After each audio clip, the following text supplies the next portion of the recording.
Welcome, one and all, to Pacific414 Pop Talk. I'm your host, Mike, and sorry about my face not being on the camera this evening. I was having issues between my camera and StreamYards earlier, so I thought, okay, tonight you're just going to hear my voice. I'll save you from looking at my face. But tonight, a few of the topics I want to talk about on Pop Talk are more people coming out from behind the scenes concerning Batwoman, sorry, and Ruby Rose. And of course, I don't know if any of you have seen it, but the Producers Guild of America released a full interview with Kathleen Kennedy. And in that interview, she was talking about something not being made for you, in a sense. What was she talking about? We'll get into that. Then another thing I wanted to talk about tonight was the fact that there is going to be a sequel to Dune. And if you haven't seen Dune, I'm going to highly recommend it.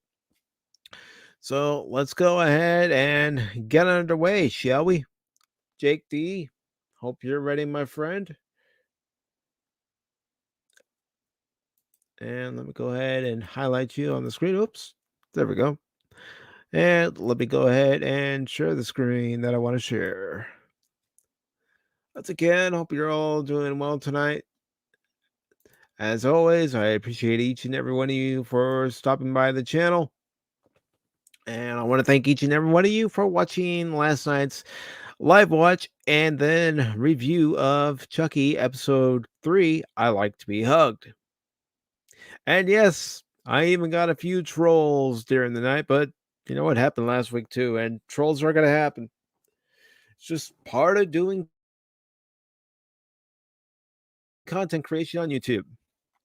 So, first article we are going to be discussing here is that aforementioned backstage information concerning Batwoman, and this is coming out of Bounding into Comics, and it's written by J.B. Augustine, and it says Batwoman crew member speaks out, calls Ruby Rose a dictator. Let's read the article, shall we? It says more parties are coming forward to challenge Ruby Rose's claims about toxic working conditions on the Batwoman set.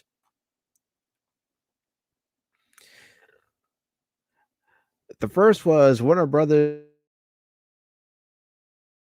TV, who refuting Rose's claims, followed by an extra rebuttal by the show's Luke Fox Batwing actor,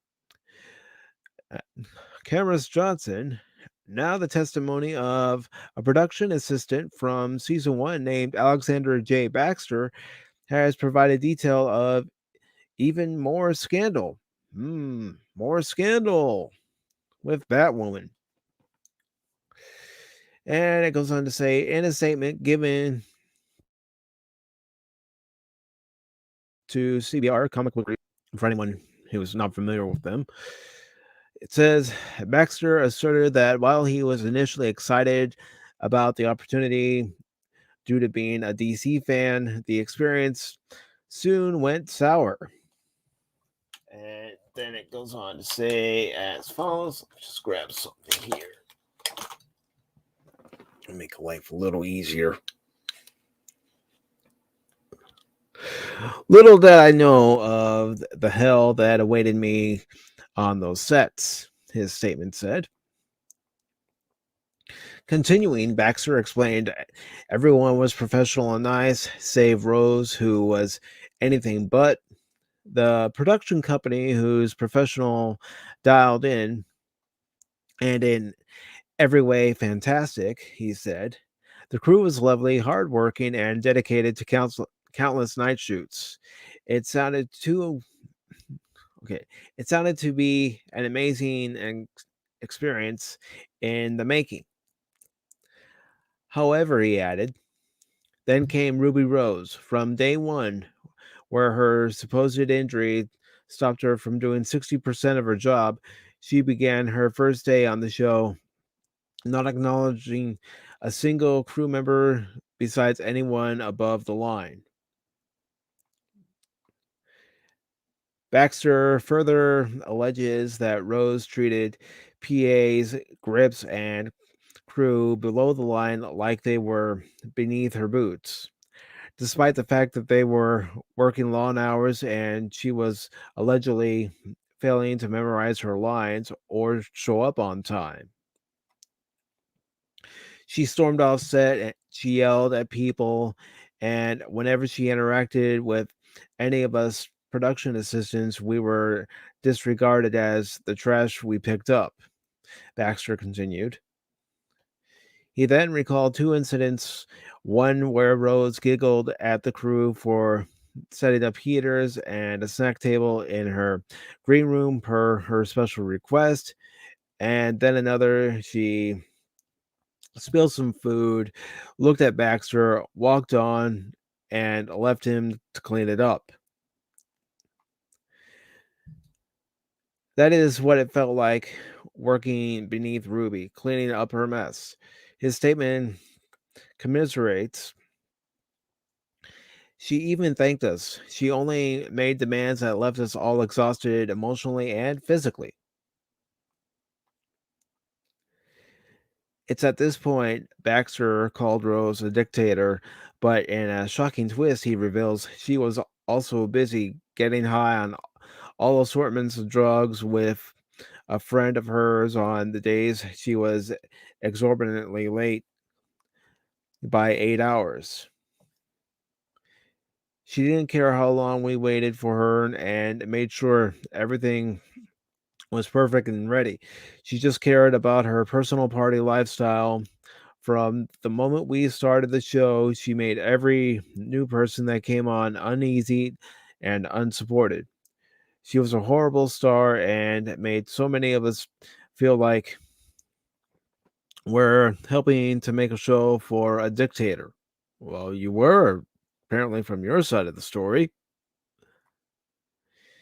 It says when Rose went public with her accusations, Baxter was infuriated because, having been there, I don't want to stand by and let her badmouth a company that she tried to screw over. Rose previously argued that the work environment on the set, Batwoman was unsafe, pointing to both her own neck injury and the apparent paralyzation of a PA who was injured during shooting and received no compensation from WB. As proof, she also claimed a stuntwoman got so badly burned, a stuntman, sorry, got so badly burned, his face melted off.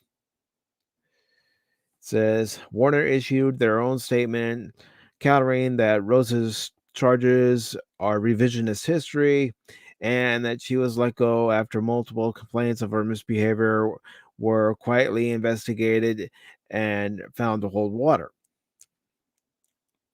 Cameron Johnson backed up that side of the story when he tweeted that Rose was in fact fired, which takes a lot for it to happen to a lead actor, and claimed that her accusations were nothing more than lies. What do you make of Baxter's statement? Let us know your thoughts on social media or in the comments below. Well, I'll let you all know what my opinion on this is. And again, this is just my opinion. It has nothing to do with Warner Brothers, Ruby Rose, or anybody associated with the production of Batwoman. But in my opinion, it's just like I said in last week's episode of Pop Talk. This is going to be a whole bunch of he said, she said, they said, we said. And we're never going to be told the truth of what's going on behind the scenes of Batwoman because we're not privy to that information. That information doesn't concern us. Doesn't concern us as the viewing audience, doesn't concern us as the public, as far as WBCW or the production of Batwoman is concerned. It's all behind the scenes drama that they want to keep on the hush hush, but everything's coming out and it's just gonna get ugly from there. It's like a divorce. You're divorcing a spouse, and things get ugly. Allegations are made, things are said. Whether it's the truth or not, well, that's why you have to keep listening to other recounts in the story, other recounts of the facts of whether or not Ruby Rose was difficult to deal with behind the scenes, or whether it's just people being, you know, sensitive to other facts. Who knows? I don't know. I'm just someone with a microphone speaking into that microphone, giving his opinion on things that he's reading in Hollywood. And, you know, everything that you read in these articles, of course, has to be taken with a grain of salt. That's obvious. But whether Ruby Rose was difficult to deal with during the production of Batwoman or not, that remains to be told. And, you know, it's things like this. It's in the gossip column for a reason, and we just have to l- listen to what they say and pretty much try to make our own decision on what exactly went on. You know, given given the facts that were given, even if some of those facts are probably going to be exaggerated, which most likely they are. But that's just my opinion. You could feel differently about it, and that's perfectly fine. I don't ask for people to agree with me 100% on anything I do here on this channel, whether it be this program of Pop Talk or when I do episode reviews or movie reviews or recaps of Cubs games. I don't ask you all to agree with me. You can disagree with me. That's fine. But, Hollywood is Hollywood. They'll, they'll say that we as the paying customer are, you know, good when they want to say that we're good. And, they'll badmouth us any chance we get when a movie of theirs fails because maybe that movie wasn't any good.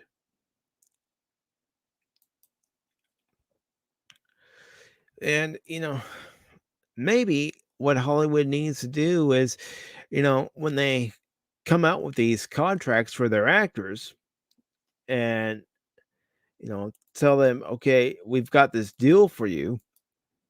We want you to be the main star of the show. It's maybe they have to, be firm about being prompt and on time. I don't know.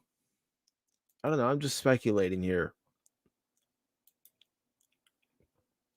I'm just speculating on what is going on. I really don't know. I'm just, an outside fan trying to make an educated guess. And yes, I can be wrong. I can admit that. And, if I'm wrong, I'm wrong. Would it be the first time in my life I'm wrong? Would it be the last? And speaking of more Batwoman news, I am going to get to Warner Brothers side of the story, and I'll put it up on screen right now. Oops, let me also change something here. 1 second.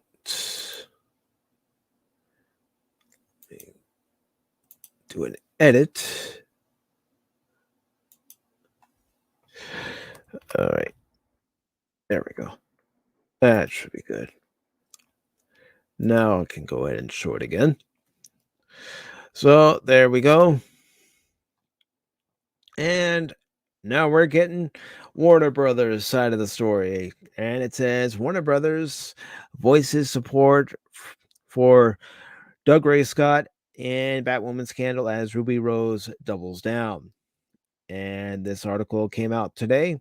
It's by J.B. Augustine, the author of the last article I read. And it says Doug Ray Scott, one of the individuals who came under fire due after being named in Ruby Rose's allegations about the work environment on Batwoman, officially has the support of the show's producer and distributor, Warner Brothers Television. Per Deadline, WBTV has issued a statement taking Scott's side in the social media tidal wave whipped up by Rose after she came forward with her personal account of what it was like working on the Founder drama, calling the actor a professional and denying reports of his abusive behavior. We condemn the comments made by Ruby Rose and Doug Ray Scott. They began. Warner Brothers has found Mr. Scott to be a consummate professional and never received any allegation against him of bullying or of abusive behavior on his part. They continued, Mr. Scott was greatly respected and admired by his colleagues and was a leader on the set. Warner Brothers Television did not pick up Ruby Rose's option for an additional season because of multiple complaints about workplace behavior that were extensively reviewed by the studio. However, despite the numerous denials of her claims from Warner Brothers and the CW, Rose is not backing down. Shortly before the studio released their above statement, the actress blasted Scott and Batwoman Greg Berlanti by threatening legal action on her own against the executive producer. Doug Reed, she wrote in an Instagram story, I have too many witnesses coming forward with worse than just your anger issues. But you're suing me for $10 million because Blantley, sorry for flubbing that, shared his lawyer with you. Please come first so I can use the money from that case to take on G. Berlanti. Okay. For his part, Scott has denied Rose's claims and called them entirely made up, which may also be the case with the $10 million lawsuit mentioned. As currently, no evidence has been provided that Scott has even filed one. In his own statement, the actor fired back at the accusations he was abusive to female co-workers on the set of Batwoman and reiterated Warner Brothers' previous claim that Rose was actually let go after the studio received multiple complaints regarding her behavior. As Warner Brothers Television has stated, they decided not to exercise the option to engage Ruby for season 2 of Batwoman based on multiple complaints about her workplace behavior. He said, I absolutely and completely refute the defamatory and damaging claims made against me by her.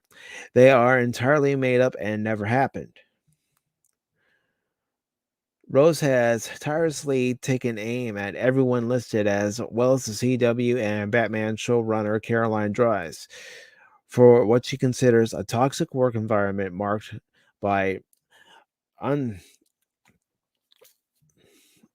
excuse me, unconscionable and well documented safety issues. Leaving Batwoman after season 2, Douglas Scott was once posed to step into the boots and yellow spandex of Wolverine and Bryan Singer's X-Men after he played the villain in Mission Impossible 2 opposite Tom Cruise and directed by John Woo. But as we know, his time as the mutant berserker was never meant to be. what do you make of Warner Brothers support for Scott? Let us know your thoughts on social media, yada, yada, yada. Well, what's up, Brian? Good to see you, brother. Yes, sir. Yes, sir. Only 16 away from 100. I'm doing what I can. But tonight, I am also talking about more dirt from Batwoman coming out, behind the scenes gossip. And, as I said in last week's episode, I said it after I read the previous article to the one I just finished.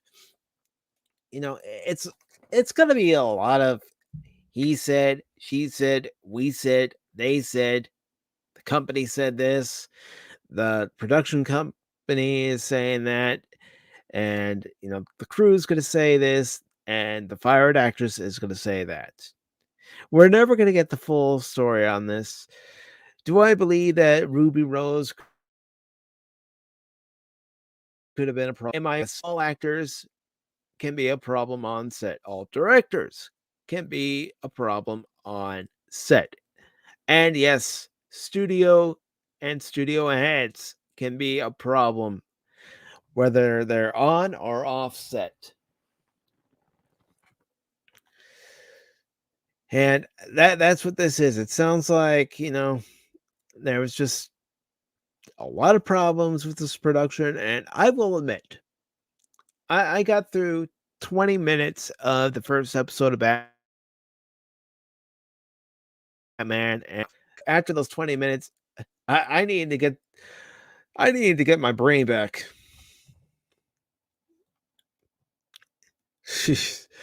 That was 20 minutes too long. 20 minutes too long to that show, that's for damn sure.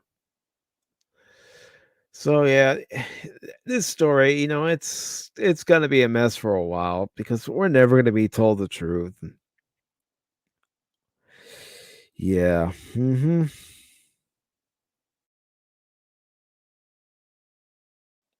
I have DC news here. As I saw this story last night, and I thought, what, I'll talk about it on tomorrow night's Pop Talk. So let's go to another story out of Bounding into Comics. I will go ahead and pull up on screen. And again, it's by our now good friend, JB Augustine. And yes, I realize this is from the 21st, but I only saw it last night. So, anyways, it goes on to say producer Bruce Timm says Batman Caped Crusader will be more inclusive in its representation. All right. Well, isn't Batman already inclusive? I'm history of the characters in Batman. Heck, DC in general. Don't tell me that there aren't a diverse cast of characters. Anyways, it says DC Fandom, the online convention style event of coming attractions in gaming, TV, and movies from the brand, had a panel hyping the new cartoon Batman Cape Crusader. Hey, you know who's behind that, don't you? Yeah. Speaking of Kevin Smith, there was a trailer released by Netflix today for part 2 of Masters of the Universe Revelation. Yay. All I'm going to say on that trailer, because I am not going to show it tonight, but all I'm going to say on that trailer is probably the best moments of part 2 of Revelations are going to occur in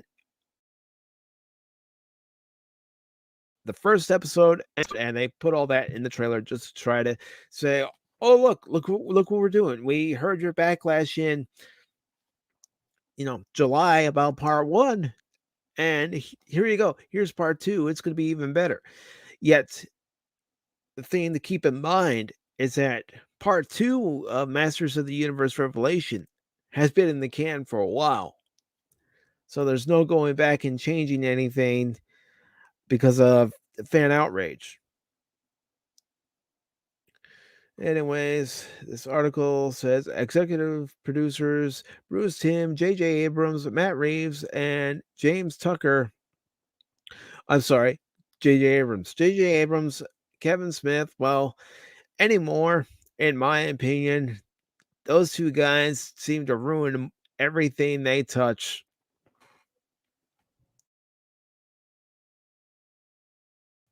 To say that those producers took part and each of them revealed a little something that's going to make the series different. And they're talking about the DC fandom event that occurred last week.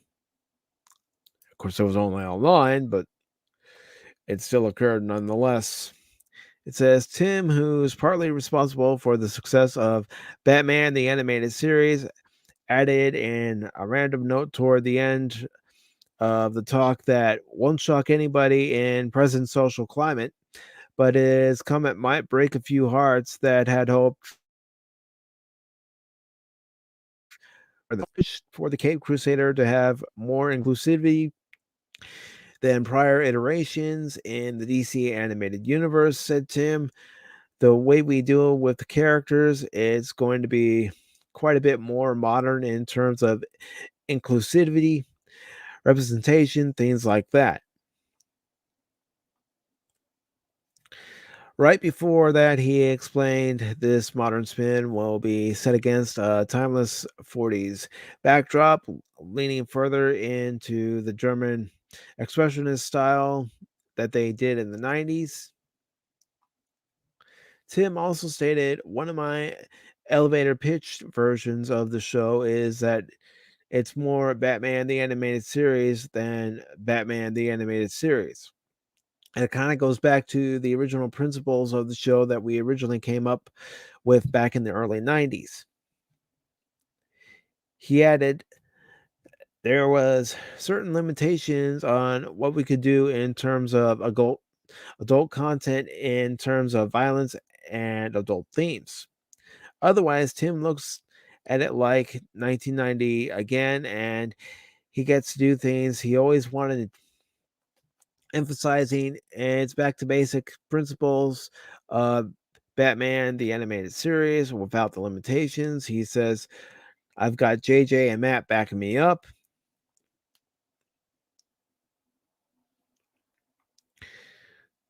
And in the article, it goes on to say Batman Cape Crusader is going back to the roots of the character and the noir that made the Fox and WB series so special. The Dark Knight will be a loner and the only hero around in a page out of Reeves, the Batman and Christopher Nolan's trilogy. Goes on to say Reeves explains in Bruce's world in this new iteration, it's just Batman right now. There's not the Justice League, doesn't exist. There aren't any other superheroes. It's Batman. You are watching the Sloan figures swimming through a cesspool of Gotham. It's Batman alone. He also won't have the trust of Jim Gordon or the police yet, so Cape Crusader is a starting out version in its own way, paralleling the upcoming movie, which had a new trailer drop at Fandom to close out the event. In fact, the show's co-executive producer James Tucker explained he's going to be very low tech initially. As he develops as a character, we'll start introducing those gadgets. The audience can see how he developed the Batmobile using different prototypes. That's part of the fun of the series is we are finding him discovering that most other Batman series they were already there. Okay, it says the Batman comes out in March. No voice cast or release window for Batman Create Caped Crusader was announced. So, what do you all think about this new iteration? Tells it back to Batman's roots. Do you think it's going to be good? Do you think it's going to be bad? Do you think it's going to be, more of the same of what we've been getting for the past several years? Oh, that's okay, Whoopa. I'm glad you're here, brother. Good to see you. Always appreciate seeing you, brother.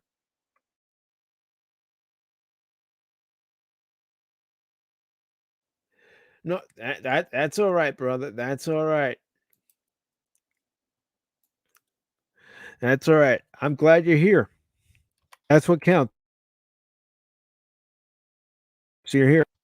I'm gonna tell you one thing. You're never late, brother. Everybody's always on time. Whenever you get here, that's perfectly fine.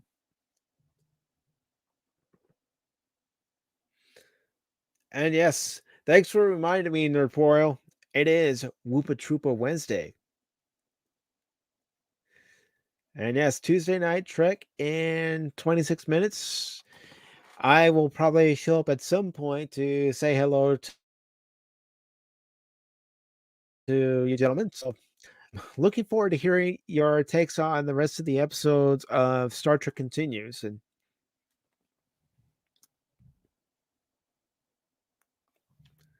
so, what do you guys think? Do you guys and be honest? You're allowed to be honest here on the channel. You're allowed to, you know, state your mind. Do you think that this new Batman animated series is going to be more the same that we've been getting for the past more garbage? Do you think it's going to be more garbage? Do you think it's not going to have any entertainment value to it whatsoever?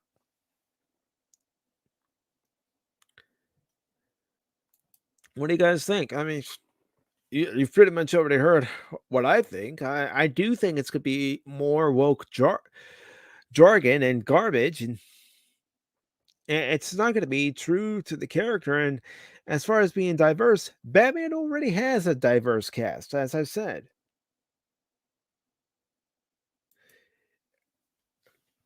And I agree with you, Nerdfoil.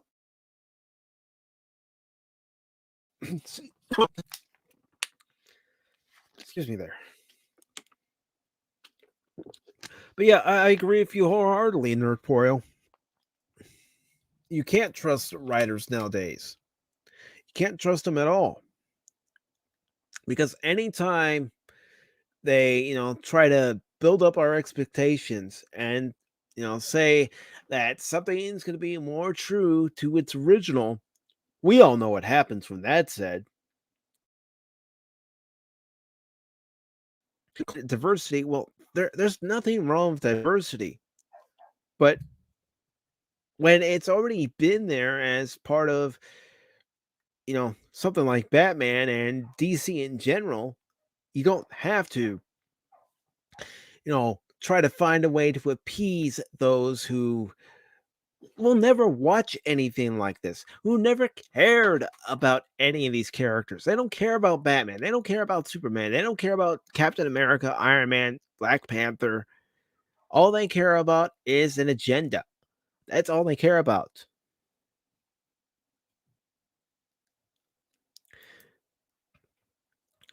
Yeah. Yeah. And you know what? I agree with Gary because, as Gary has mentioned numerous times during a live stream and in his videos, he's worked in and around Hollywood. He knows.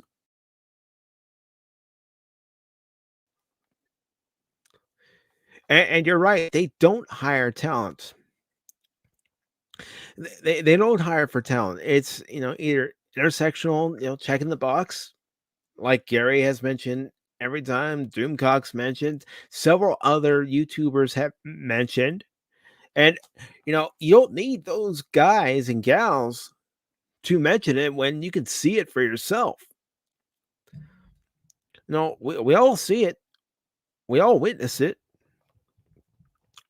We all witness it every day whenever we're watching something.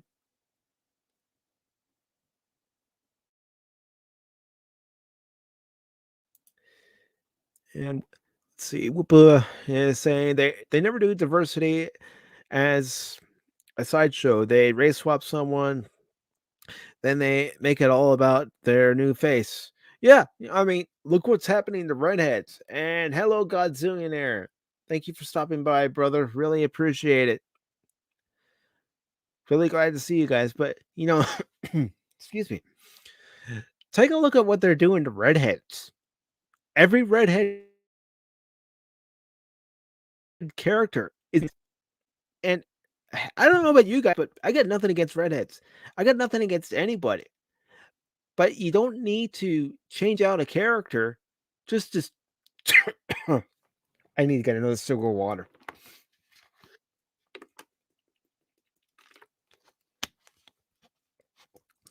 There we go. You don't need to change out a character just to suit an agenda, in my opinion. But in Hollywood's opinion, what I just said is wrong think. You know it. I know it.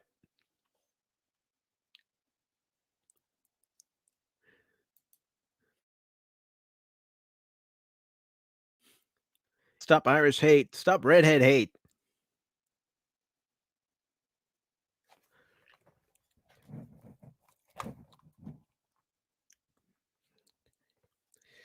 I mean, it's just gotten ridiculous, guys.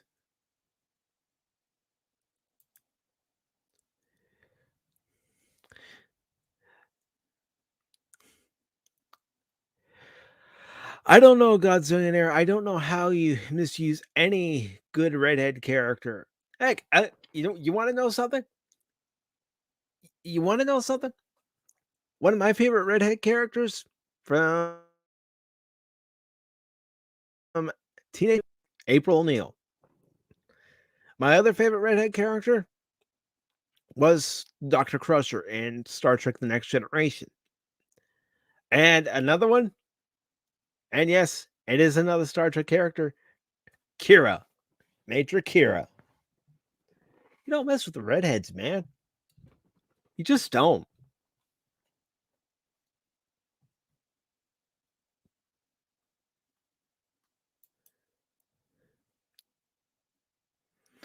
That's all right, Jake D. You're back. I appreciate it. But yeah, you don't mess with the redheads. You don't amount. If you want to cast someone, of a different background, well, guess what? Look into your back catalog, different characters that you have in DC and Marvel, and say, okay, we're gonna have this character debut in live action, whether it's on a TV show or whether it's in a movie. I know Hollywood's not gonna do that. You know Hollywood's not gonna do that, but that's what they should do. But just because they should do it doesn't mean they will do it or they're going to do it. I mean, it's just gotten ridiculous. Absolutely ridiculous. You know, Hollywood doesn't know how to tell good stories anymore. And that's kind of my lead into another thing I wanted to talk about too, because I'm sure you guys have seen and heard that the reviews have been coming out. And I don't know, from what I've been reading, doesn't sound like the Eternals has any favorable reviews. And we are going to talk about that right now. And Whoopi Troopa says, like they changed Zendaya and everyone's eyes in blue and Dune, but they couldn't get some hair dye. Why? It's all about using entertainment as a platform. It's all about making a statement, making a political statement. I mean, look at some of these articles that like to call, anybody that disagrees with them an ist, a phobe, you're right wing. No, you know what we are? You know what we are, folks? We're independent thinkers. We are independent thinkers. We think for ourselves. We don't need somebody to think for us. We can look at a situation, assess that a situation, and make up our own mind, which is what we should all be doing. We should all be making up our own mind as to whether something smells rotten in Denmark or not. Bunkwoggle, what's up, man? Good to see you.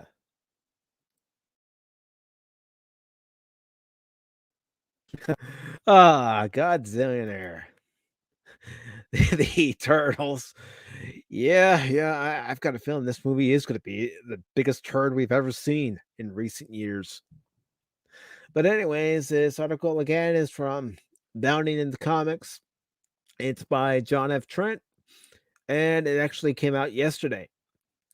And it goes on to say numerous critics are posting their reviews of Marvel Studios' upcoming Marvel Cinematic Universe film, The Eternals. And just to let you all know, I have no interest on seeing it.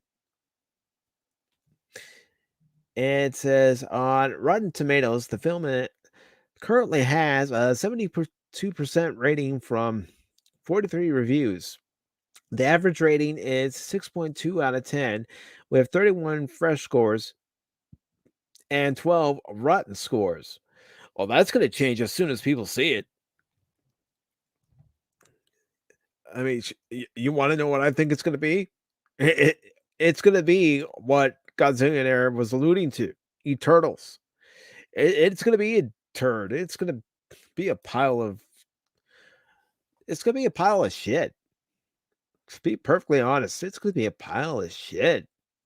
And yes, that is my opinion. And no, I have no interest on seeing the movie. I know I've already said that,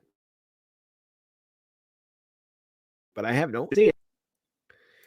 And you're right, Woopa Troopa. Different doesn't mean good. It never means good.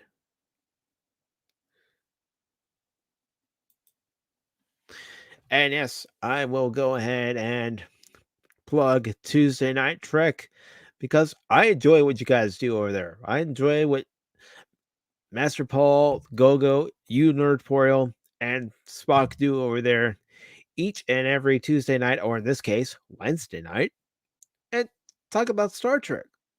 Because that's one thing I like to do is talk about Star Trek. And don't worry, we will talk about Star Trek. But we will not talk about bad Star Trek, STDs. We don't want any STDs. But we won't do it in this episode. We want to go ahead and say this now. That I want to have an episode where we just talk about everything that was good and still good about Star Trek. Alan Copeland, good to see you, brother. Glad to have you here, brother. But getting back to this article, I know I got sidetracked. It happens. It says the top critic score sits at 63% from 16 reviews. The average rating is 5.9 out of 10. It's not good, and it's probably going to drop from there with 10 fresh scores and 6 rotten ones. Well, yeah, that's definitely going to change. Here's what the critics are saying. Larry Carroll at Looper gives the film a fresh score. He writes, feels a bit like homework if you don't want the rest of the classic film. But in the end, you'll just be glad to turn it in and move along to the next thing. What? The Eternals didn't care what was happening when Thanos came and attacked in Infinity War and in Endgame. They sat in the sidelines doing who knows what. Uh, that's what I'm gathering, Punk, my friend. That's what I'm gathering, Whoopa Troopa, is that it's 63% from critics, and it's only going to go down. It's only going to go down once fans see it. And Nerdporial says this has the series finale worthy of the original series continues is up there with the best of TOS. You're exactly right, Nerdporial. When it comes to Star Trek, continues Vic Mignogna. The man did his homework. The man not only is a fan of Star Trek, but he did his homework when it came to making sure that his fan homage to the original series held up to the original series itself, held up to the values of Star Trek, held up to the values that Gene Roddenberry set. And don't tell me there aren't values of Star Trek. There are.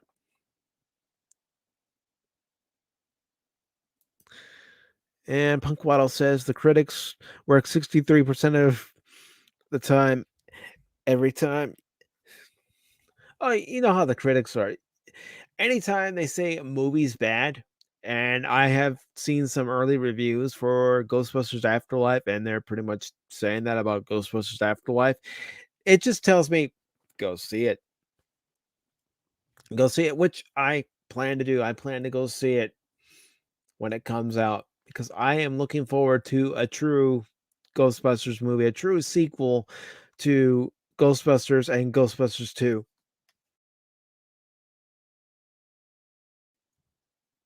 And Nerdporial says, Whoopa, I guess they put less in the gift baskets and the early access wasn't enough instead of, nah.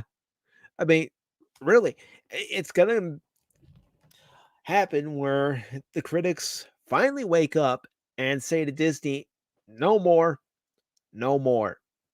We're not going to kiss your ass just so we can get a gift basket and, stay on your list. That's not going to happen. And if it does, well, I'm wrong. But there are going to be some critics who are going to wake up and tell Disney, thanks, but no thanks. It says, going on with this article, Nestor Bentacor at Nestor Klein to say Hollywood gives the film a rotten review. He writes, a disappointment of cosmic proportions. Eternals never takes off due to a pedestrian script that wastes a galaxy of talent. Well, that's pretty much writing in general anymore. Let's see. It says James Matron at South China Morning Post gives the film a fresh 3 out of 5. He writes, the fight driven action is fun. Jolie really has a ball, but it feels geared towards setting up further adventures. Rodrigo Perez at the playlist gives a convoluted cosmic misfire and one of Marvel's dullest efforts in years. Well, if you've seen Black Widow, that movie that movie sucked. It might have been a good movie if they released it in between Infinity War and Captain America Civil War, but they didn't. They waited until after Endgame and after we already knew the fate of Natalia Romanoff and I mean Natasha. So, and you're exactly right, Go. Eternals is done. Eternals is going to be garbage. I mean, do any of you, I'm asking you guys, do any of you have any interest in like any DC movie production or television show production anymore after the crap that we've gotten? And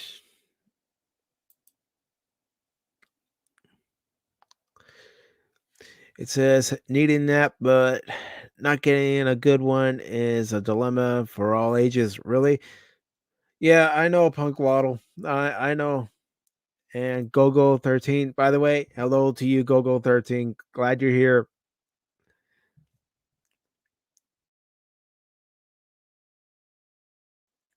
Us.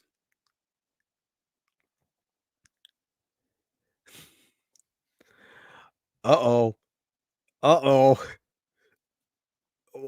How am I going to choose? How am I going to choose between Tuesday Night Trek and Wes Moody? How am I going to do that? Besides opening up 2 web browsers, how am I going to do that as a loyal viewer of both channels? You know, if there was only one way where in my left ear I could hear one program, my right ear I could hear the other program. Bad funny. I know. That's the best joke I can give you. Although I do want to mention something because you'll probably hear it in an upcoming live stream of Sunday Night Frontiers. Whether we're playing Star Trek Online or whether we're playing War Thunder or whatever game. I've got this character that calls everybody Scruffy. That's right, his name's Padlock. And yeah, Padlock would just look at the names and go, the Corporeal Life Form, Scruffy. Gogo 13, Scruffy.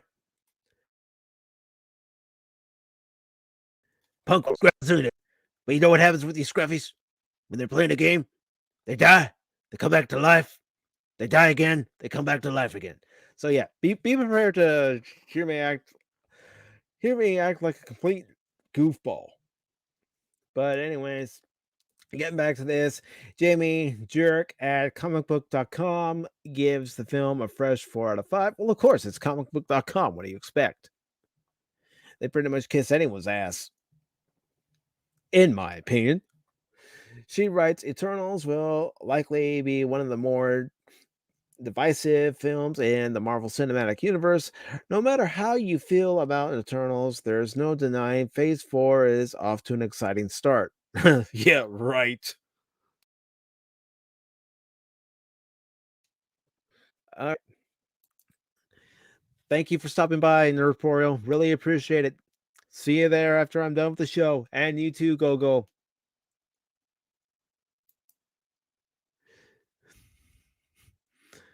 Yes. That was amazing with John Delancey showing up and continues. Gosh. Oh, nice.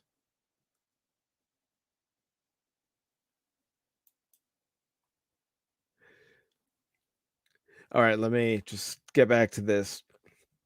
It says Josephine L at Geeks of Color gives the film a fresh 7.5 out of 10. Eternals is beautiful in its visuals and its storytelling. Huh. Okay, yeah. It says Perry Niramoff on her YouTube channel gives the film a rotten 2.5 out of 5. She writes, the weight of complicated exposition weakens the energy of Eternals a little too often. It's at its best when the focus is on the Eternals recreating their family, the humor of it, and the passion when they fight for each other and the things they love. And Don K at Den of Geek gives the film a fresh 3.5 out of 5. He writes, Eternals itself is far from perfect, but it does indicate that Marvel Movie Factory is not content to rest on its already massive bed of laurels. Are we sure about that? No, really, are we sure about that? Thanks for stopping by. Really appreciate it, Gogo. Glad to see you here. I'll be stopping by Tuesday Night Trek after I'm done here.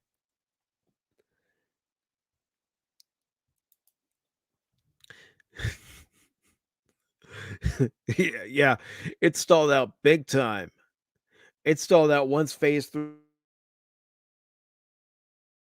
was over and after Endgame. What's the incentive of going to see a movie? And yeah, I'm sorry guys, I wasn't sure in the article. I do apologize. But I was having some monitor issues, so I had to get those fixed. So that's why I'm pausing a lot too, more than usual. It's because one of my monitors decided it wasn't going to work. Yep.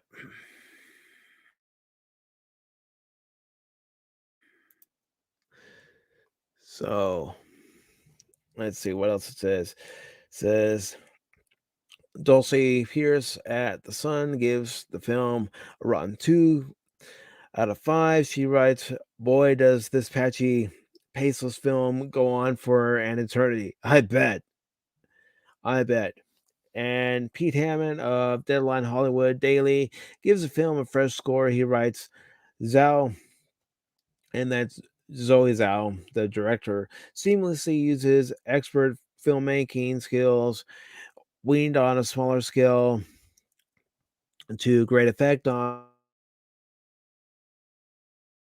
yeah, Scott Mendelsohn, someone that we all know that Gary doesn't particularly care for, and who can blame him? I don't care for the guy either.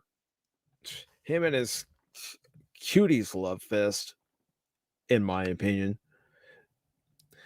Yeah, Mr. Mendelsohn, and I use the term Mr. lightly, goes on to say, and I say that because of his fascination with cuties. He goes on to give it a 4 out of 10 and says Eternal shows Marvel making the same mistakes, generic superhero characters, dull effects, driven in action, making the entire film a prologue for a sequel, etc., as its rivals. And Kristen Acuna at Insider gives the film a rotten C. She writes, one of Marvel's most ambitious movies in years is also one of its weakest since Thor the Dark World. Well, all I can say about Thor the Dark World is that I fell asleep while watching Thor the Dark World. So, yeah, I'm not going to read all these reviews, but the gist of it is that not everybody is liking it, and thank you for the compliment, Jake D. But yeah, not everybody's in favor of the Eternals. Wonder why. I know the answer to that. You know the answer to that. We all do. All right. So, another article I want to discuss tonight. Well, actually, not an article. Let me pull something up here. Just bear with me. That wasn't it. But last week, copy link. I'll go ahead and open a new window.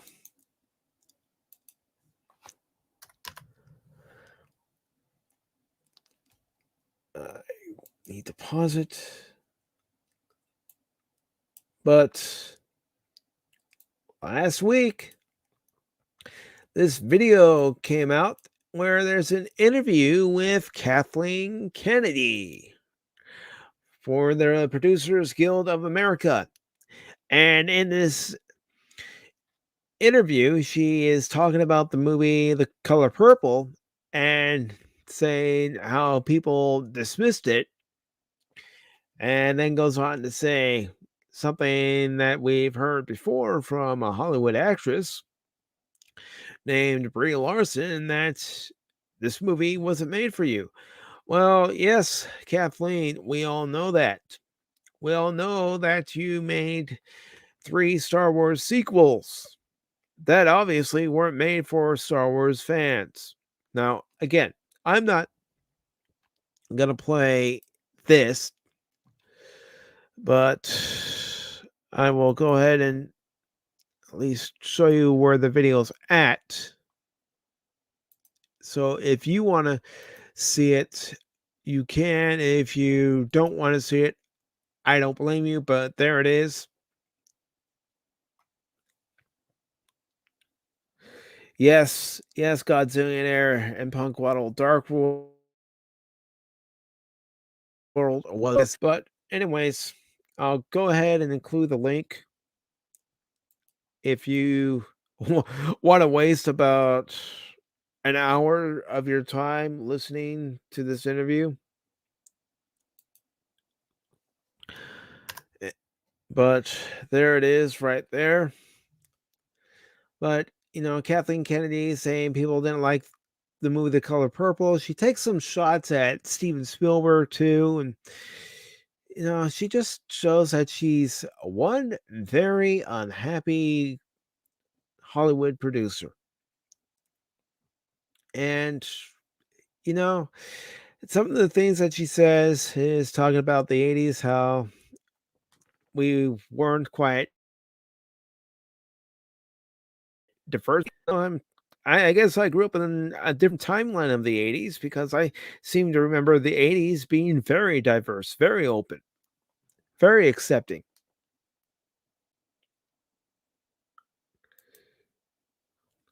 Yes, Punk Watto Ragnarok was fun, and it was the closest I thought we'd get to Planet Hulk. And I agree with you. Of the Thor movies, I didn't mind the first one. Yes, it was slow paced, but that was an origin story movie, so I can understand it. The Dark World, like I said, it put me to sleep. Ragnarok was fun. It was a lot of fun.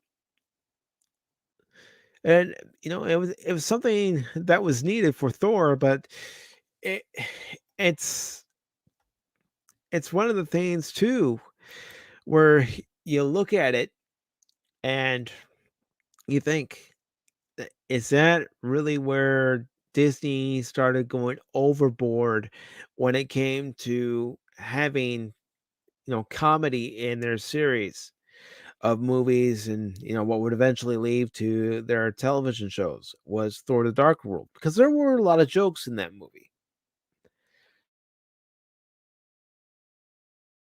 Was that the beginning of Disney as far as their Marvel movies are concerned? Because I can only speak for myself that when it comes to humor, I don't mind humor when it's done correctly. When there's a situation and, maybe there's a joke put in there as a way to ease the character's tension.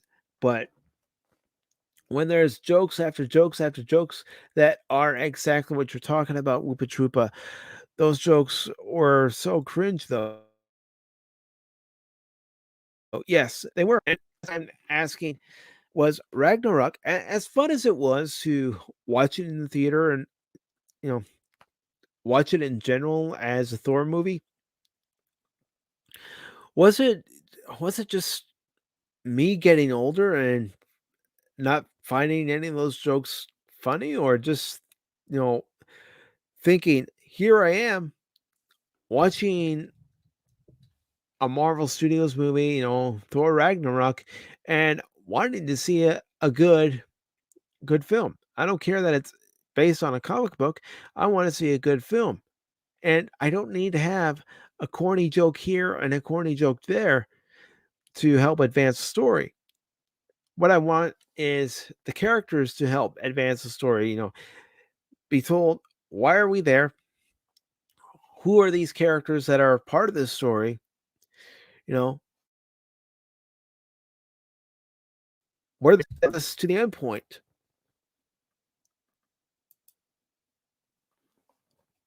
Yeah, they do. They do exactly work well in certain situations because there are situations where you need to be able to, tell a joke just to add that levity, just to ease the tension.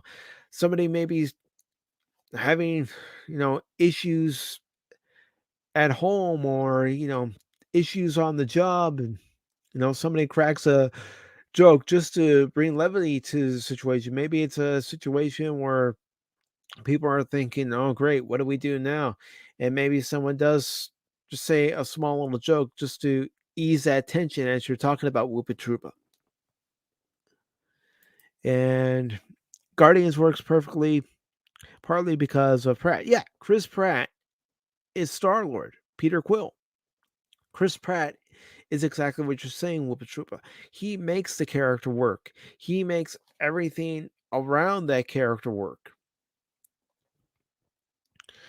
And you're right. Black Widow should have been serious, but unfortunately it wasn't. They cracked one stupid joke after another. It's like, listen, I want to see Black Widow as a spy movie, but also a thriller.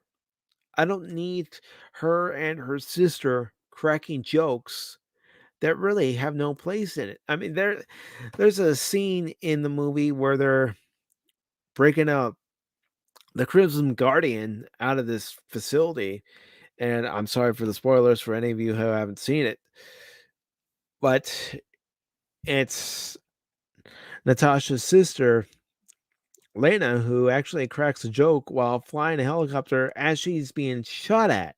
It's like, no, no, you're trying to break somebody out. You don't crack a dumb joke. Come on. And Punkwaddle says, also think that some of it was trying to balance between being campy and joking like the comics and being real life adaptation. Well, I get that. I can understand the real life adaptation where somebody would crack a joke. Maybe, you see them having a bad day and they're walking by you, they've got a frown on their face.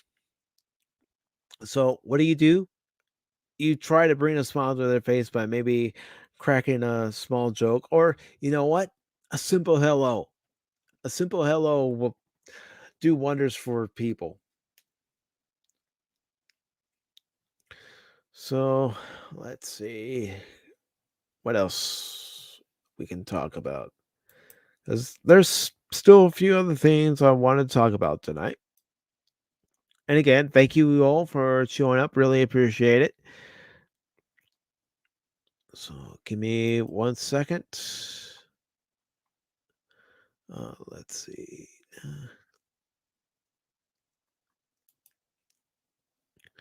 All right. So I've got this article right here. And this one's actually coming out of Variety. And I will pull it up on the screen here in just a few seconds.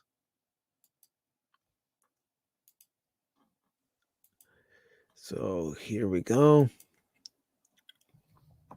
This is coming out of Variety, and it's concerning Dave Chappelle's recent special on Netflix. Now, again, I don't have Netflix.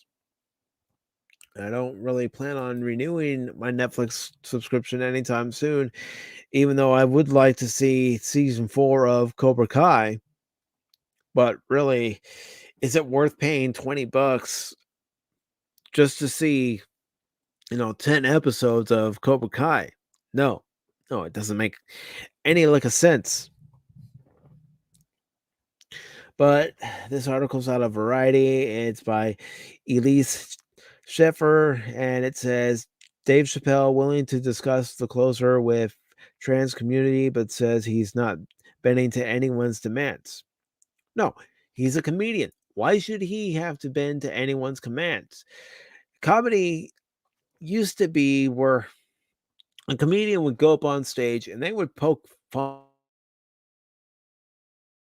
at anything going on, or things that they experienced in their own life, things that they'd seen, stories about their friends. I mean, heck, guys like Robin Williams, if you ever listen to his material, you know he would make you laugh for hours on end.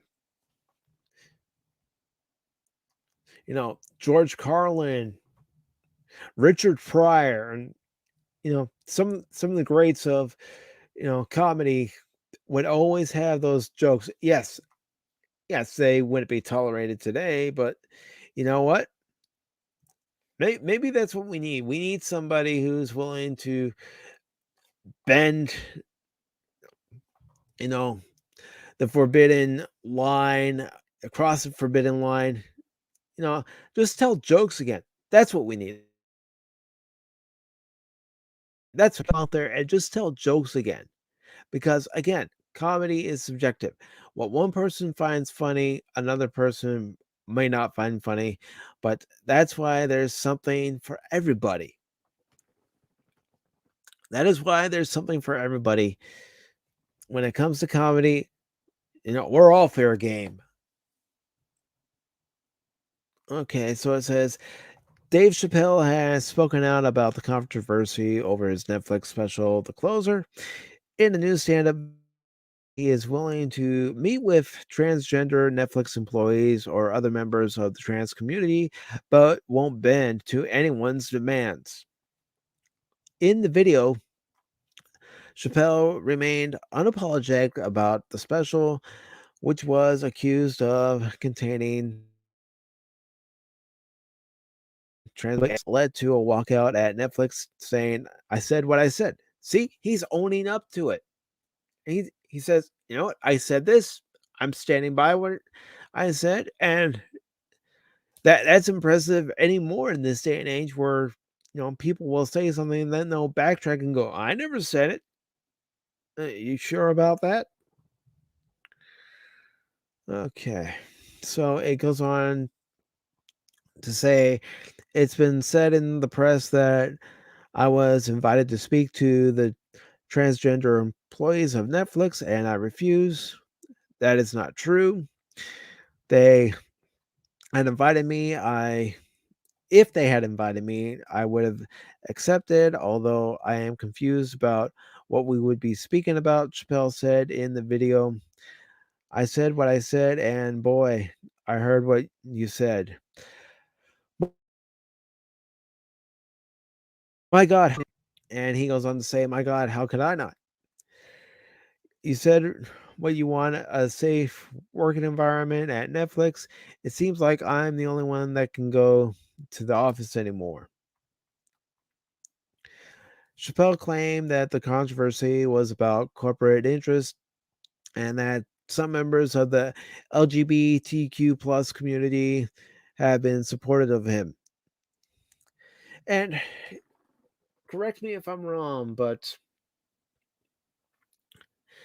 it wasn't one of Dave Chappelle's friends part of the trans community, and because that person got bullied, didn't that person commit suicide because they were bullied by the community that supposedly would support them?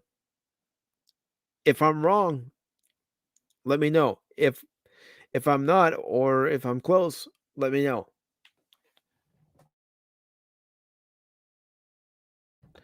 But I seem to recall that they had a friend who was trans, and that friend, unfortunately, due to circumstances, ended up deleting themselves.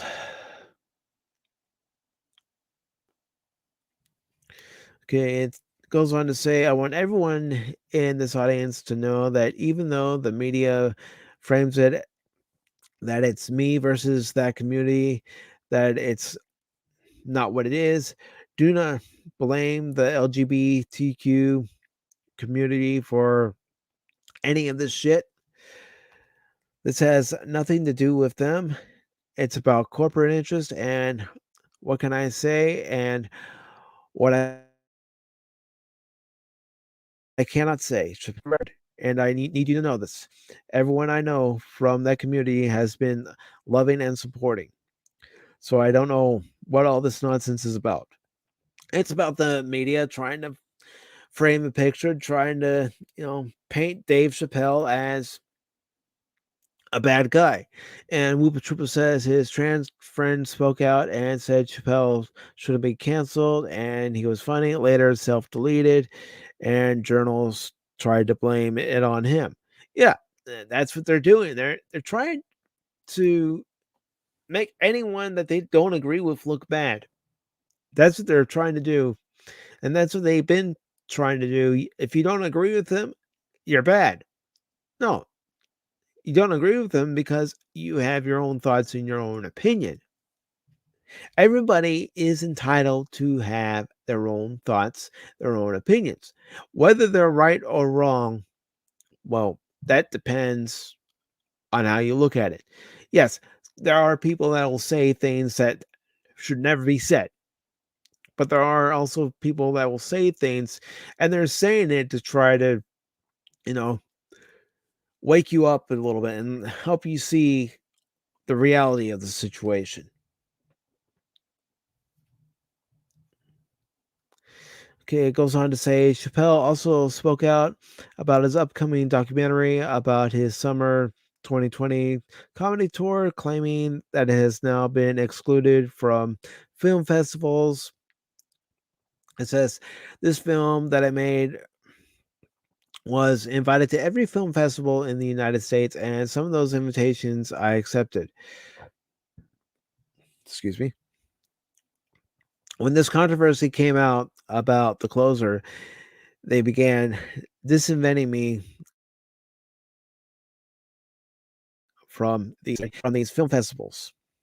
Chappelle claimed, and now today, not a film company, not a movie studio, not a film festival, nobody will touch this film. Thank God for Ted Sarandos and Netflix. He's the only one that didn't cancel me yet. Keyword there, yet. Though Chappelle said he was willing to meet with members of the trans community, he jokingly listed off a slew of conditions that would have to be met. To the transgender community, I am more than willing to give you an audience, but you will not summon me. I am not bending to anybody's demands. And if you want me to meet with me, I'd be more than willing to, but I have some conditions. First of all, you cannot come my special from beginning to end. You must come to a place of my choosing at a time of my choosing. And thirdly, you must admit that Hannah, excuse me, I gotta get a drink of water. That Hannah Gadsby is not funny. Well, I haven't seen any of that material, so I don't know if Hannah Gadsby is funny or not. Chappelle closed out his video by saying he plans to make his movie available in 10 cities and then ask the audience, I am canceled. Am I canceled or not? The release of The Closer resulted in a reckoning at Netflix, with co-CEO Ted Sarandos defending the special and trans employees and allies of the streamer hosting a walkout in protest on October 20th. During the walkout, organized by Ashley Marie Preston,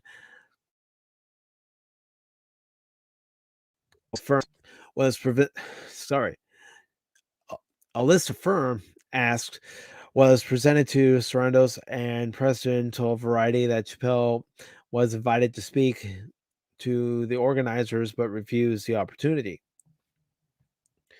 Preston further clarified her stance on Chappelle in an Instagram post on Wednesday, writing, okay, I hate it when it jumps on me, writing, Dave hasn't shown an honest desire to repair harm. In fact, his list of demands and conditions felt more like a jab at the exchange between the Netflix trans ERG and Ted Sarandos than an actual invitation to have a meaningful conversation. So, yeah, let's see. Says, so or so after all the press, and it was a good special. Yeah, see, that's what's going to happen too. The media is going to try to paint anything that doesn't meet their current agenda that they currently have in a bad light. It's up to people like us to look at these things for ourselves and determine for ourselves, is this as bad as the media is making it out? Or is it just, the media trying to make a mountain out of a molehill? It's up to all of us. My grandfather on my mother's side always said to my mother, always take what you read out of a newspaper with a grain of salt. Believe 50% of what you read and question the other 50%. And then after you've done, question it again, because you're not going to be getting all the facts in a news story on TV or an article that you read out of your local newspaper or even national newspapers. You're just not going to get it. Not in this day and age.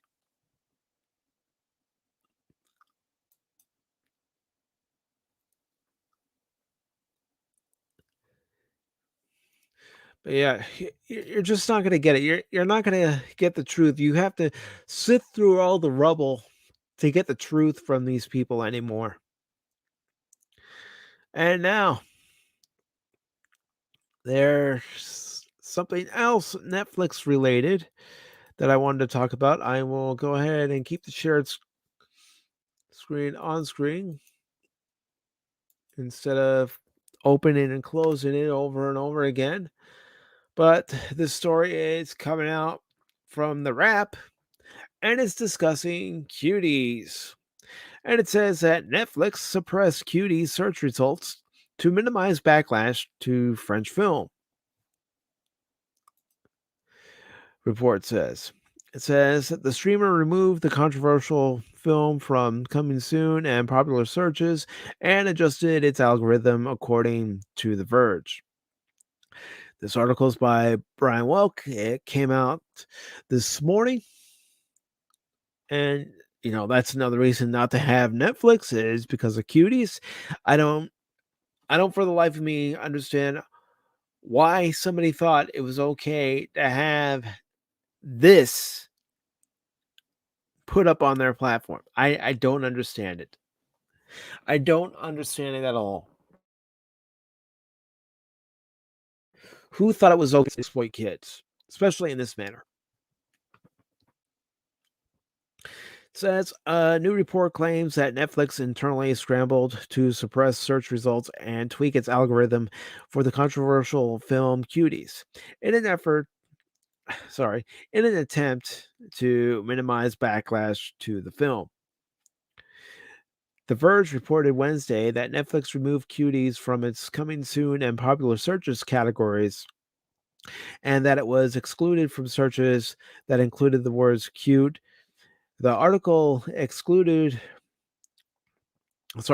article claimed Netflix also adjusted its algorithm so that queries such as steamy sexual titles did not surface kids' films. And the streamer also made sure that problematic search terms such as pedo did not surface cuties because the algorithm takes into account behavioral data.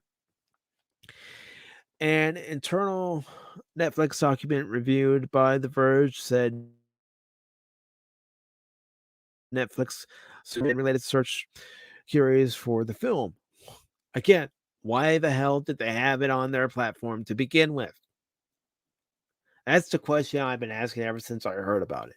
No, I haven't watched it. I refuse to watch it. Because again, kids should not be exploited. Kids should not be paraded around like they're paraded around in this video that they have up there. Our recommendations help members find great titles to watch amidst all the choices on Netflix. Not every title gets promoted in the same way, just as every member's homepage is different. A Netflix spokesperson told The Wrap on Wednesday. Cuties is a French language film directed by French Senegal director. Oh, I don't even know if I can pronounce this. Mia Mona Docure. I probably just butchered that. Probably not even close. That was released in September last year.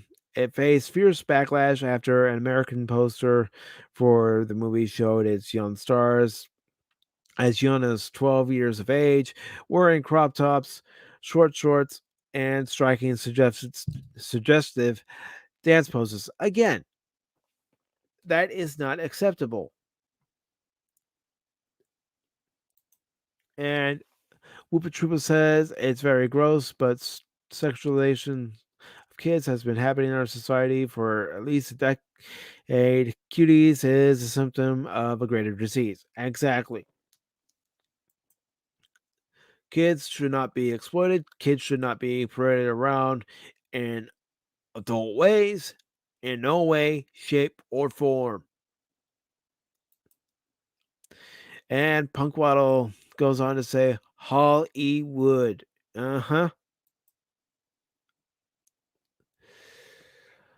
Okay, so it goes on to say, and this is another thing I'm getting tired of when I read articles anymore. It's not a right wing thing. It's not a left thing. It's a morals thing. It's a principles thing. The principle of the matter here is that cuties should have never been released. Cuties should have never been allowed to be on any platform. It says many in right wing media and in the conspiracy group QAnon pounced on Netflix as an example of the hypersexualization of young girls. And a Texas grand jury even tried to label the film child porn. The director spoke out about getting death threats and attacks from people, excuse me, who had not even seen the film. Well, people need to see it if, you know, there are YouTube channels that are even talking about it, and maybe you see the trailer for it on YouTube or on your phone via various advertisements, and you just, make up your own mind and go, this is wrong. You know, if you have a conscience, that light's going to come on telling you each and every time, this isn't right. This shouldn't be happening. You shouldn't be doing this. I realize there are people who do not have a conscience anymore. At least it seems that way to me, in my opinion. But there are still those who have a conscience who know that red light comes on immediately when something doesn't seem right. Says The Verge reported, however, that the cuties controversy caused the streamer to reassess how it approaches sensitive content. Well, again, they should have seen it in the beginning and went, "We're sorry, there's no way we can release this thing onto our platform." Especially publicly. It says, all right, let me get back to where I was. Caused the streamer to reassess how it approaches sensitive content. Post mortem analysis of the situation said that while Netflix originally saw itself as just the conduit of the content, especially since Cuties was an acquisition and not an original production, that doesn't excuse them. That's no excuse. They still allowed it on their platform. That is no excuse. Still be on their platform. They're an accomplice. Okay, it goes on to say users and public could not distinguish the difference and viewed Netflix as the offer. Well, duh. Again, they're an accomplice. They saw this, they knew it was wrong, but they put it up on their platform anyway because they don't care. Morals, what are those? Something Netflix and other places don't have, and some of us still do have, in my opinion.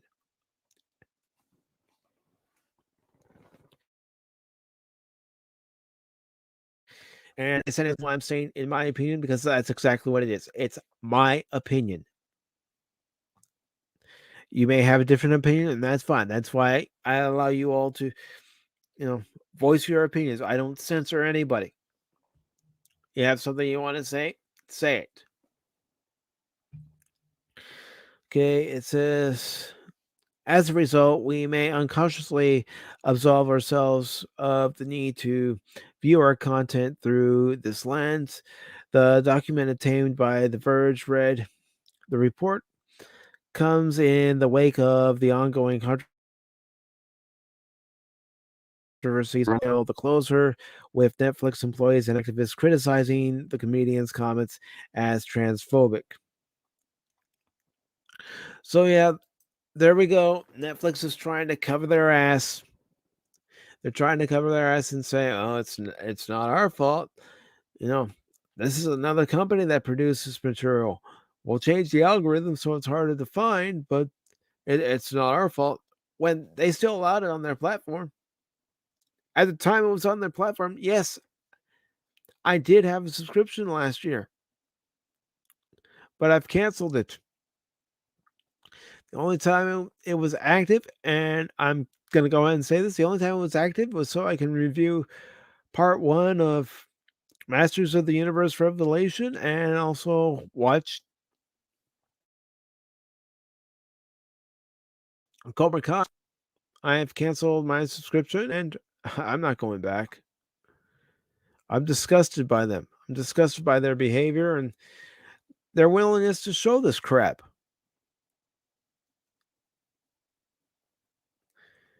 They are more than willing to show this crap. Okay, and one last question for all of you for tonight. Did you see the trailer for the Buzz Lightyear movie? Because, I watched it. Again, I won't show it. And the reason I won't show it is because I don't want to get a copyright claim or a copyright strike.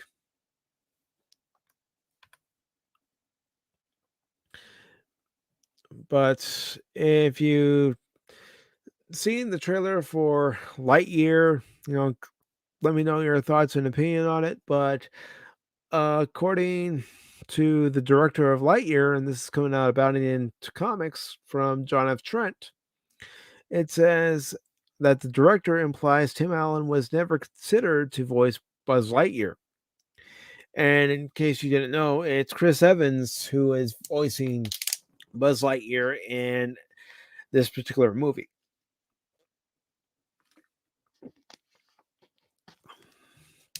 And the article from John F. Trent, which was posted today because the trailer was released today. Let me get rid of these ads here at the bottom real quick. Goes on to say Disney and Pixar's Lightyear director Agnes McLean recently implied that longtime Buzz Lightyear voice actor Tim Allen was never considered to voice the character in the upcoming Lightyear film. It goes on to say, speaking with Fandango, McLean revealed that Chris Evans was first choice for the role of Buzz Lightyear from the get-go, which was over 5.5 years ago. McLean first revealed the film's development began after Finding Dory, when Fandango asked, "When did Lightyear development start at Pixar?" The director answered, "It was after Finding Dory. I'd always been attached to Buzz since I started at the studio. I always really liked animating that character. Sci-fi movie buff. I'd always wondered, what if this sci-fi action adventure version of Buzz Lightyear that would be fun and appropriate for the character." And it goes on to say, but also be brought into 3 dimensions character-wise.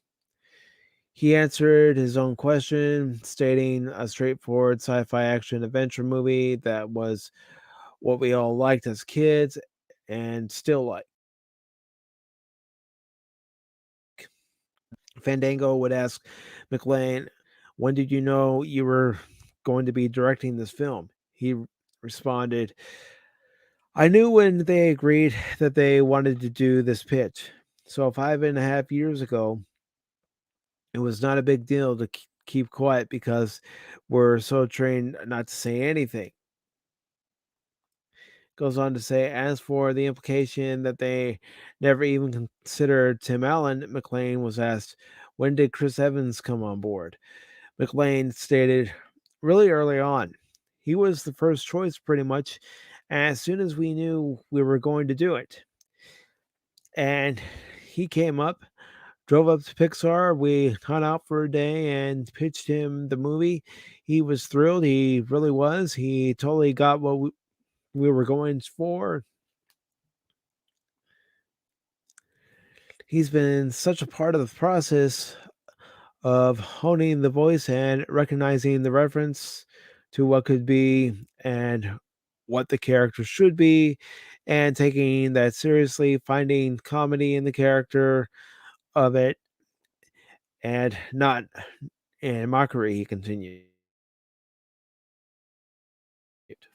And because of his gravitas and star power, because of who he is as a performer, he knows how to carry that straight laced classic movie hero. But at the same time, he'll know how to subvert. Oh, there's one of Hollywood's favorite words right now. Oops.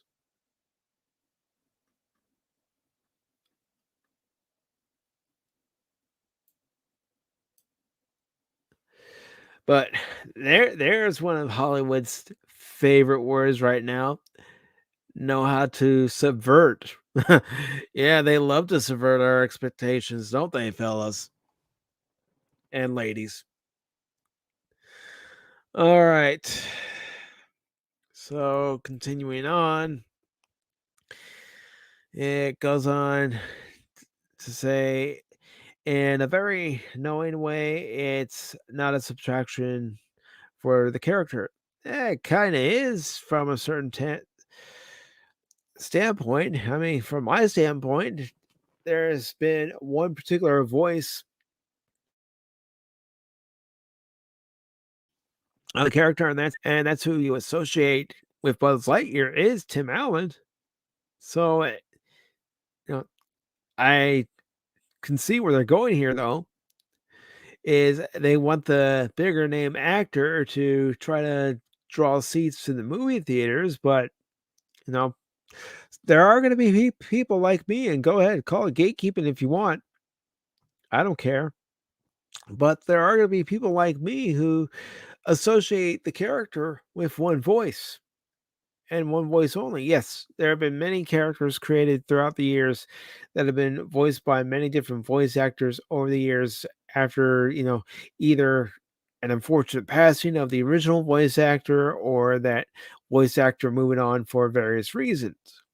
But you have someone like Tim Allen, and Tim Allen was part of Last Man Standing, as was mentioned by Whoopa Troopa. And, you know, Tim Allen is associated with his character on Last Man Standing. He'll always be known as Tim the Toolman Taylor from Home Improvement. And he'll also always be known as the voice of Buzz Lightyear, because who else can say to infinity and beyond better than Tim Allen?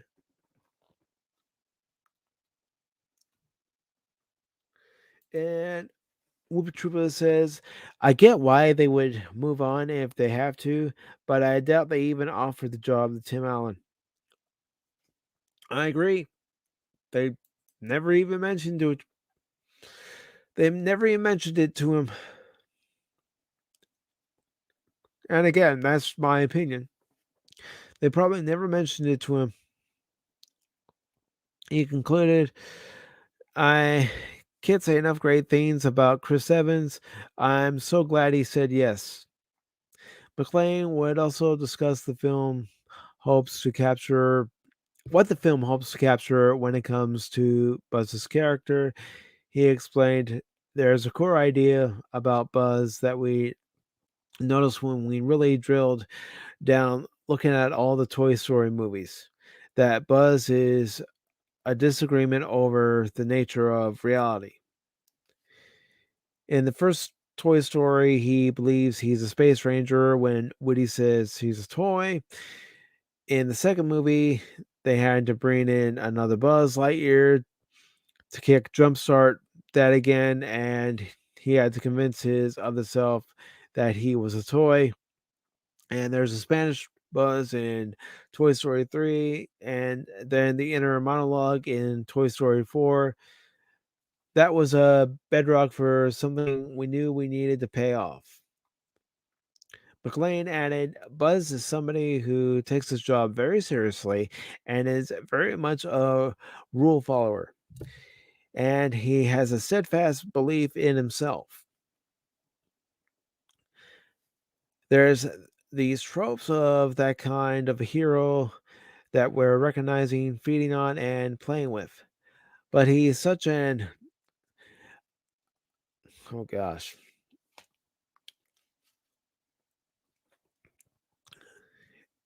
Emligan. I don't know if I pronounced that right. Of weird sci-fi cliches. How do you make that more than a punchline? That was really the charge of the film, he stated.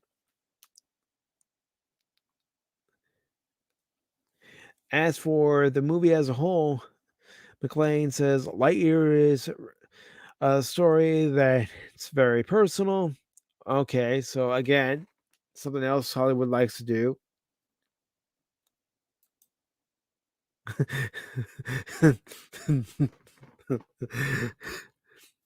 Trust me, I was trying to stop myself from making any Die Hard references. So you're not alone there, Punk Waddle. I was trying to stop myself. This movie is directed by someone who thinks he's John McClane. I'm kidding. I'm kidding. That sense of movies, like when we're kids, Lightyear is a love letter to the process and a love letter to movies, he asserted. Uh-huh. Okay.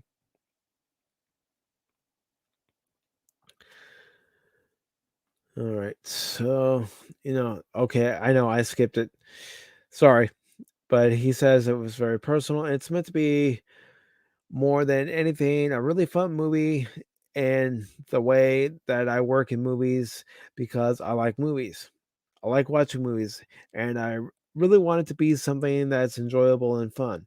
And it would just stay with you. And it would just be something you would go and see again. So that's what he says on that.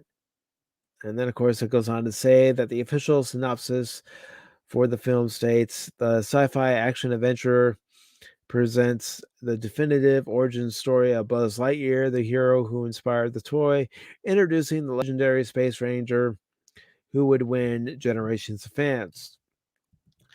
Pixar boss Peter Docter provided more details when the film was first announced during the Disney Investor Day 2020 in December. He said, At first glance, you might think this is a Toy Story film. Well, not so fast. When we created the first Toy Story, we designed Buzz Lightyear with the idea that he was a toy based on some really cool character from an epic blockbuster film. Yeah, and there are even advertisements for the show in the Toy Story movies. Oh, that would have been awesome. I am here to kill you.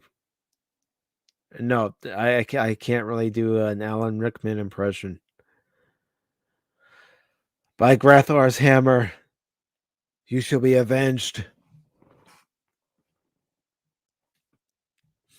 Okay, Dr. added Lightyear is a definitive origin story of the original Buzz Lightyear, and it reveals how this young test pilot became the Space Ranger we all know him to be today. Lightyear is scheduled to be released June 17th, 2022. And Trooper says, not so fast. This movie won't be anywhere near as good as Toy Story. Very true. It won't. The Toy Story movies, because of the characters, they had charm about them. The movie's going to have any of that charm. I'm not saying it needs to have that charm, but I don't think it's going to have any of that charm that we come to expect from a Pixar movie based on a Toy Story character. And let's face it, this is based on the Toy Story character. I know that the Toy Story character in the Toy Story movies is based off an action adventure sci-fi film, but still, it's not going to have that charm. All right, let's see. What's there? Let's see. One second.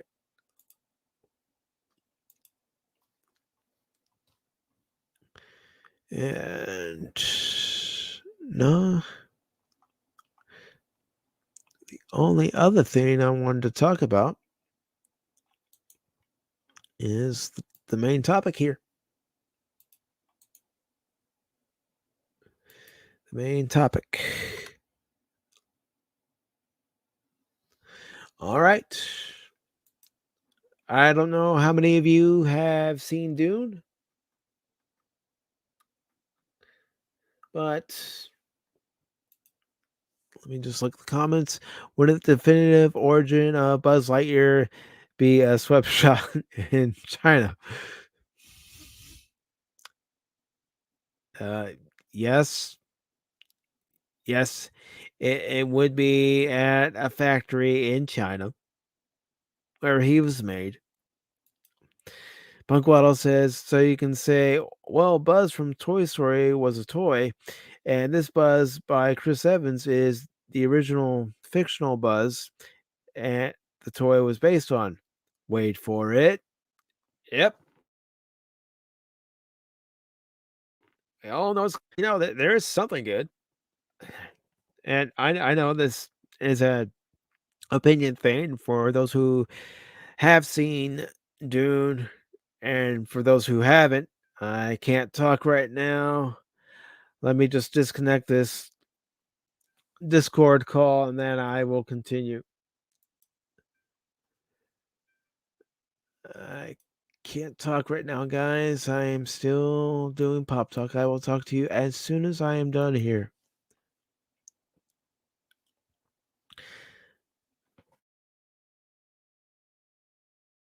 I'm not ghosting you guys. I'm just going to finish this up.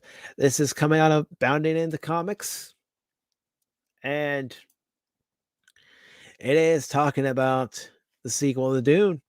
And I watched Dune. No, I did not watch it in the theaters. I watched it on HBO Max. My next viewing of it will be in the theater at some point. But I really enjoyed the film. I like that it did the slow development of the story. How everything started to come together, and there's still more things that need to come together based on what I've heard about the books. And hopefully we'll get all that in the sequel. And this is Dune Legendary Entertainment gives sequel the green light. This is by John F. Trent. This was posted yesterday. And it says Legendary Entertainment, the production company behind Denis Villeneuve's first Dune film, officially confirmed the sequel will be made. Good. Will have. That's the question.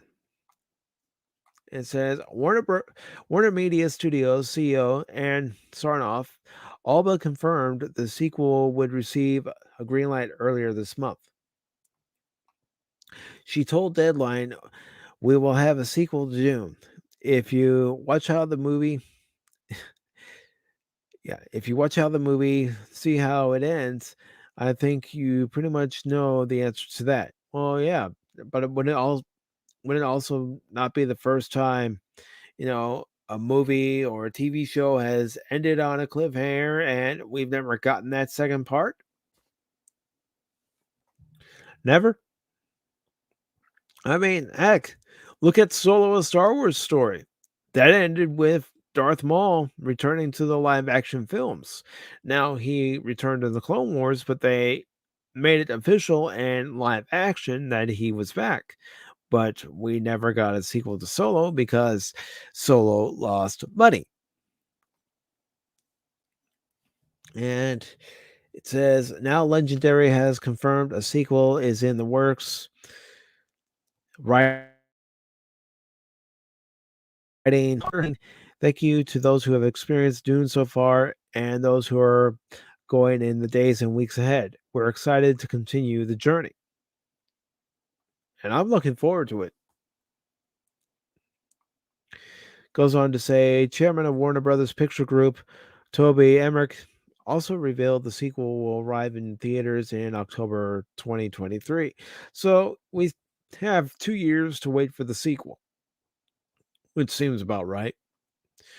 He stated, Dennis Villeneuve has crafted a film that is both visually extraordinary and emotionally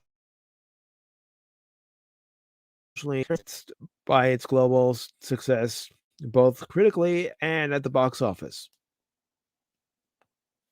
He added, we are thrilled to continue on this journey with Dennis and his cast and crew and our partners at Legendary, and can't wait to bring the next chapter of this epic tale to the theaters in October 2023. Director Dennis Villeneuve also said, I just received news from Legendary that we are officially moving forward. It was a dream of mine to adapt Frank Herbert's Dune, and I have the fans, the cast, and the crew, Legendary, and Warner Brothers to thank for supporting this dream. This is only the beginning. Goes on to say, Villeneuve previously detailed in an interview with Variety that his original deal to adapt Frank Herbert's Dune novel was to do it in 2 films. He told Variety that was part of the deal at the beginning. I am responsible because the movie in 2 parts.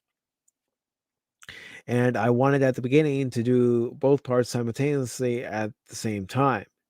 He added, for several reasons, it didn't happen, and I agreed with the challenge of making part 1, and then we wait and see if the movie brings enough enthusiasm.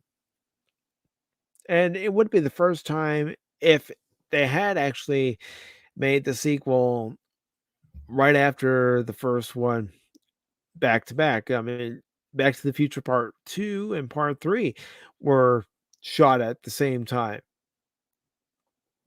I know various levels of production were still being worked on for part 2 as they were beginning filming on part 3, and Robert Zemeckis went, between the editor's room and Back to the Future Part 3 set. And, you can find all that information on the special features for the Back to the Future trilogy release, but it's not the first time it's been done and probably won't be the last. It says that the director continued, which I think it's an honest approach. I mean, do you like it? Yeah. Then we make part 2. So we'll see how the audience reacts. I'm optimistic. Let's say that. But we'll see what happens, he concludes. And it goes on to say the film took the top spot at the box office this past weekend and brought in the largest gross 3-day gross for Warner Brothers since it implemented its day of date strategy of releasing films in theaters and on HBO Max. It earned 41 million at the domestic box office. It previously earned 180.6 million in a number of international markets for a total global gross so far of 221.6 million. And it goes on to say streaming analytics firm Samba TV claims the film was viewed by 1.9 million US households on HBO Max in its opening weekend. Well, I was one of them. And order to be counted as a viewer by Samba, you have to watch the title for at least 5 minutes. Well, I watched the whole thing from start to finish, so I think I pretty much covered my bases.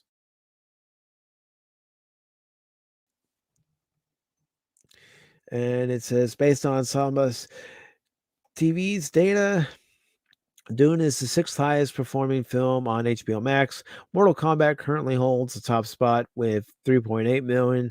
I did review that, and I also watched Mortal Kombat. So if you haven't seen that review, it's up here on the channel if you want to check it out. I will say something I said in the review. It's a movie where you just have to shut off your brain and forget about any logic and reason. It's just a movie where you watch it and have fun. And the last paragraph asks, are you looking forward to the Dune sequel? Heck yeah. I'm looking forward to it. I want to see it. I can't speak for everyone else, but I certainly want to see it. How about you guys? Have you seen it? Do you want to see a sequel? Let me know in the comments. And I think on that note, I will go ahead and wrap up this edition of Pacific414 Pop Talk. I want to thank everybody who stopped by during the live stream and joined me tonight. I want to thank Punk Waddle. I want to thank Whoopa Troopa. I want to thank Godzillionaire, Gogo13. I want to thank the Nerdporial Lifeform. I want to thank Alan Copeland. I want to thank Jake D. Thank you all for coming by. Really appreciate it. It's fun. I'd really like to do one of these with all you here one day. So if you are already a part of my Discord, just look at the live stream announcements, and I will probably also post an invitation link along with the announcement. So if any of you want to join in the future, you're more than welcome to. Thank you, brother, for stopping by. I really appreciate it. You guys are what make this community great. You know, we don't all have to agree. We can all have our own thoughts, opinions, and looks at things that are going on in Hollywood. But what's great about this community is that we all come together and we all support each other. You know, even if it means, you know, we can't stay long, maybe we're just lurking, but we stop by just long enough to leave a like and, you know, just have a conversation. If you're ever interested in joining me for an episode of Pop Talk, you know, you're all more than welcome to. You're all more than welcome to join me here. Again, I will post the invitation link in the YouTube announcements section on my Discord. Or if you follow me on Twitter, just hit me up on Twitter and a DM, say Pacific, or say, hey, Mike, you know, I'd love to be part of Pop Talk tonight. Is there a way to make that possible? More than likely, there is. Again, if you liked what you saw here, please give this video a thumbs up. Share this video with your friends. Leave a comment down in the comment section below. And as always, have yourselves a great night, great rest of your week, and take care.